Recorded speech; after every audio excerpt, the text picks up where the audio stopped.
निवेदन करूंगा कि वो अपना उद्बोधन दे हमको इन दोनों पुस्तकों के विषय में और डीपली मुझे हम लोगों को जानकारी दे हमको, ताकि हम पढ़ें हमको क्या इसमें नया है, क्या इसमें उन्होंने अभी भी उनकी 2 पुस्तकों पे कुछ समय पहले हुआ था, लाइनअप पे उनकी कईयों पुस्तकें वो लगातार लिख रहे हैं और इन 2 पुस्तकों में उन्होंने क्या नया लिखा है, इससे क्या और हम सीख सकते हैं। आइए हम सब उनके शब्दों में सुनते हैं और एक बार में निवेदन आपसे आखिरी बार पूरा सदन आगे से पीछे तक जोरदार तालियां बजा के देखा मिलेगा।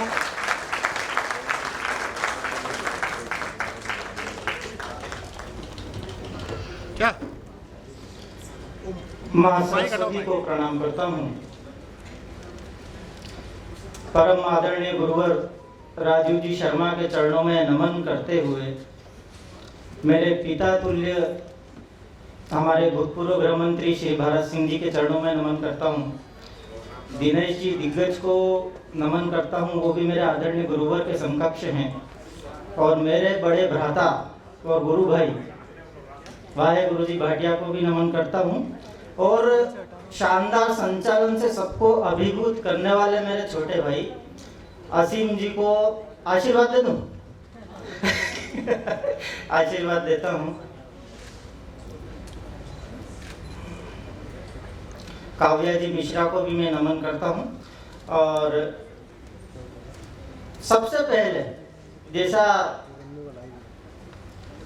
पूर्व गृह मंत्री जी ने कहा कि साहित्यकारों की बहुत बड़ी भूमिका होती है राष्ट्र के निर्माण में, तो लगभग मेरी चारों पुस्तकों में विषय ही वही है। क्योंकि सर्वप्रथम व्यक्ति का कर्तव्य होता है अपनी जननी और जन्मभूमि से प्रेम। और भारत निसंदेह विश्व का सबसे ताकतवर राष्ट्र है। पर इन 4 पंक्तियों में मैं आपको कुछ व्यक्त करता हूं कि हम प्यार कभी मुल्क को जारी नहीं करते। हम प्यार कभी मुल्क को जारी नहीं करते। पुरखों की विरासत को हम खाली नहीं करते। पुरखों की विरासत को हम खाली नहीं करते। छाती पे चढ़ के बोलने की आदत है हमारी।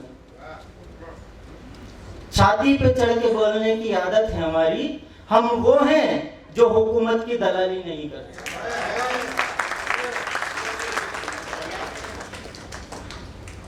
तो मेरी दोनों पुस्तक कलम की गर्जना तो पहले लूं, क्योंकि पहले वो आई, उसके बाद सकारात्मकता से सफलता आई। अब कलम की गर्जना क्यों आई?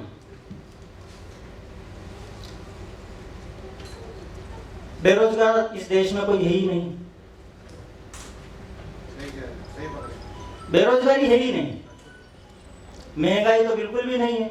आप सब लोग जब इतना महंगा पेट्रोल डलवा कर गाड़ी में मेरे सम्मेलन में आ सकते तो महंगाई का है। मैं तो आप सब लोगों को साधुवाद दूंगा और साधुवाद के साथ आप सब लोगों का धन्यवाद कि इतने महंगाई के जमाने में सोने से ज्यादा महंगे पेट्रोल को भरवा कर आप यहाँ आए एक साहित्य सम्मेलन को सफल करने के लिए। उसके लिए आप लोगों का साधुवाद। अब कलम की गर्जना में दूसरी चीजें भी आती है। हम अगर हमारे यहाँ की आर्थिक स्थिति देखें तो निम्नताई के हाथ में सब कुछ सकुशल है। विडंबनाएं होती है तो कलम की गर्जना होती है।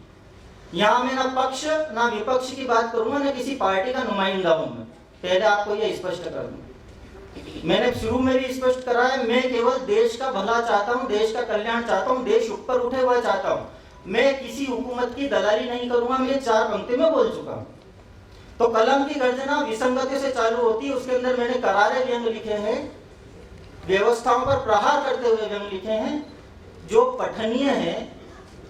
और आप लोग पढ़ेंगे तो आपको भी लगेगा कि हम वास्तव में अपने देश के प्रति क्या क्या कर्तव्य निभा सकते हैं। क्योंकि केवल हम साहित्यकारों या रचनाकारों से बोलने से कुछ नहीं होगा, कर्म आपको भी करने पड़ेंगे। कर्मण्यवाधिकारस्ते मा फलेषु कदाचन। तभी हम भारत को वास्तविक रूप में जगत गुरु बना पाएंगे। और जब कलम की गर्जना होती है तो वो सकारात्मकता से होती है।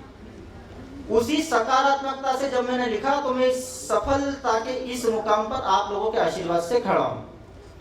तो सकारात्मकता का जीवन की सफलता में क्या महत्व है, यह मेरी दूसरी पुस्तक में आप लोगों के सम्मुख है। जीवन के हर मोड़ पर देखने का नजरिया आप परिवर्तित कर दें तो हर जगह सफलता है। दुख में भी यदि सुख खोज लेंगे, वही मानवता की सबसे बड़ी निशानी है, वही आपके मानव जीवन का सबसे बड़ा उद्देश्य होना चाहिए, जिसने परमात्मा के अंश से हम निर्मित हुए। उस परमात्मा ने हमें यह सकारात्मकता दी है।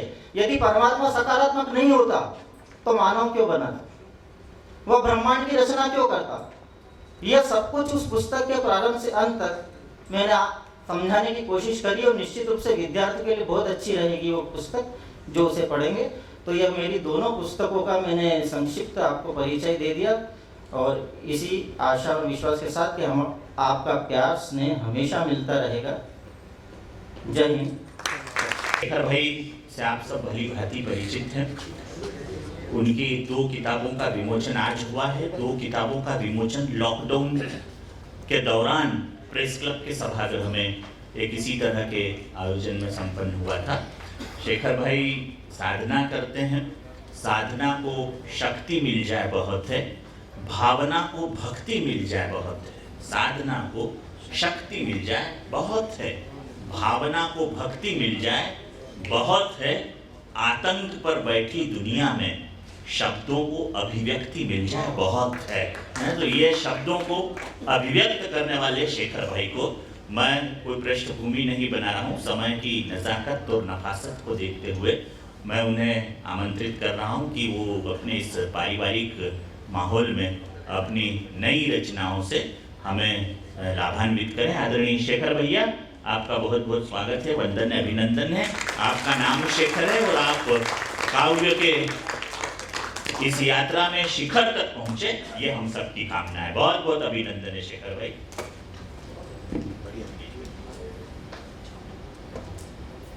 हास्य सुन लिए, जलचर प्राणी भी सुन लिए, फल भी सुन लिए, काव्य भी सुन लिया, उसके बाद दाल में कंकर भी आ गया। तो काव्य का कंकर हूं मैं, बीच में कंकर आया, मुझे झेलना है, तो आप झेलो, ठीक है। बिना भूमिका के सीधे सीधे मैं जो पढ़ता हूँ वही आपको सुना देता हूँ। स्वागत है शेखर भैया।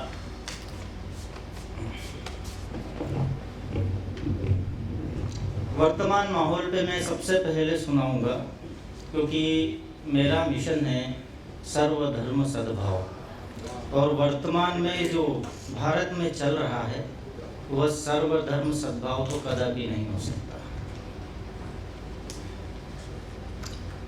कि जर्रे जर्रे को तलाशो तो खुदा मिलता है, जर्रे जर्रे को तलाशो तो खुदा मिलता है, दिल को पाकीज़ा बना लो तो खुदा मिलता है, जर्रे जर्रे को तलाशो तो खुदा मिलता है, दिल को पाकीज़ा बना लो तो खुदा मिलता है।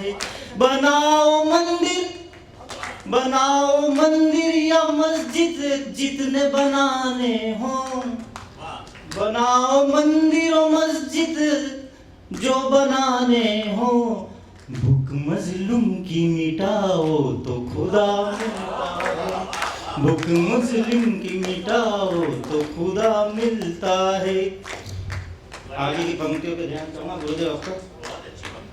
कि ना वो अल्लाह का होगा ना वो भगवान का घर, ना वो अल्लाह का होगा ना वो भगवान का घर, जहाँ इंसानियत मरती हो नरक होता है, जहाँ इंसानियत मरती हो नरक होता है। आगे की पंक्ति मंदिर और मस्जिद पे ही है, और जहाँ से हमारा धार्मिक सहिष्णुता खत्म हुई, मैं उसी पर थोड़ी सी चोट करूँगा। हो सकता है किसी के दिल को दर्द पहुँचे, पर मेरी जो सोच है मैं आपके सामने रखूँगा। कि कैसे आएंगे वहां राम जरा समझाओ, कैसे आएंगे वहां राम जरा समझाओ, जिसकी बुनियाद में सत्ता का नशा रहता है, जिसकी बुनियाद में सत्ता का नशा रहता है।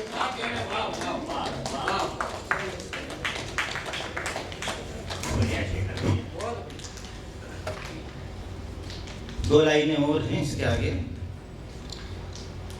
कि खत्म कर दो अगर कर सको तो मुफलिसी सबकी, खत्म कर दो अगर कर सको तो मुफलिसी सबकी, सबके चेहरे पर खुशी हो तो खुदा मिलता है।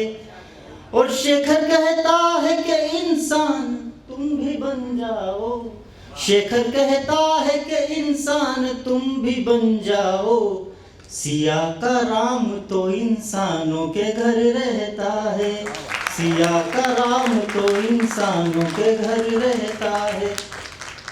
तो ये मंदिर मस्जिद के झगड़ों में कुछ नहीं रखा, जो कुछ है आपसी सद्भाव में है।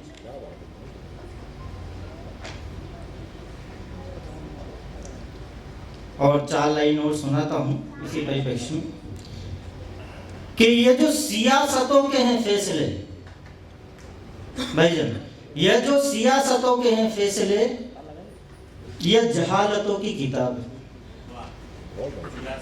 यह जो सियासतों के हैं फैसले, यह जहालतों की किताब है।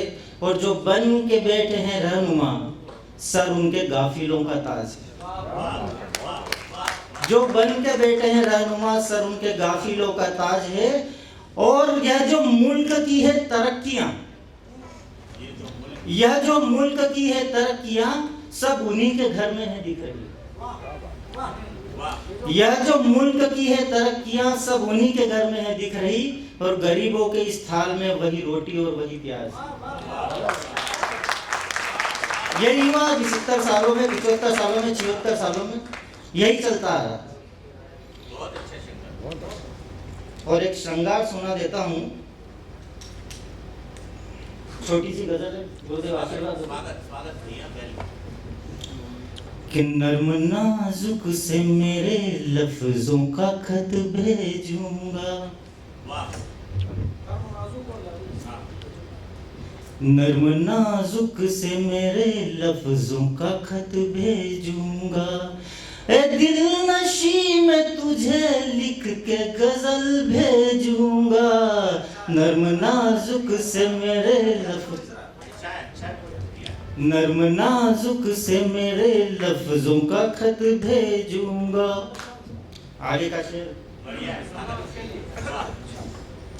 जो आप समझो।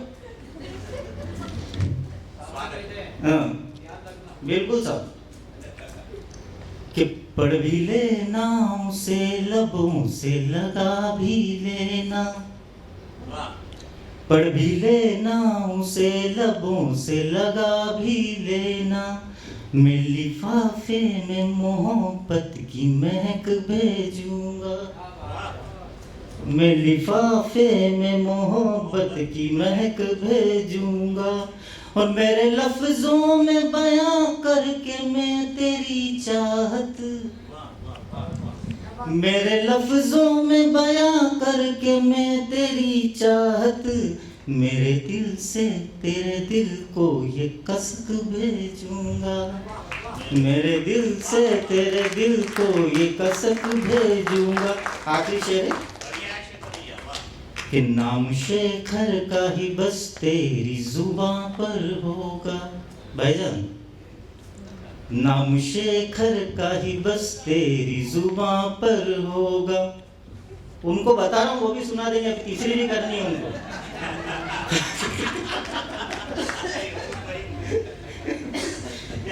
नाम शेखर का ही बस तेरी जुबां पर होगा, हर एक हर्फ में तुझे रूह अपनी दे दूंगा, हर एक उर्फ में मैं रूह तुझे भेजूंगा, नर्म नाजुक से मेरे लफ्जों का खत भेजूंगा,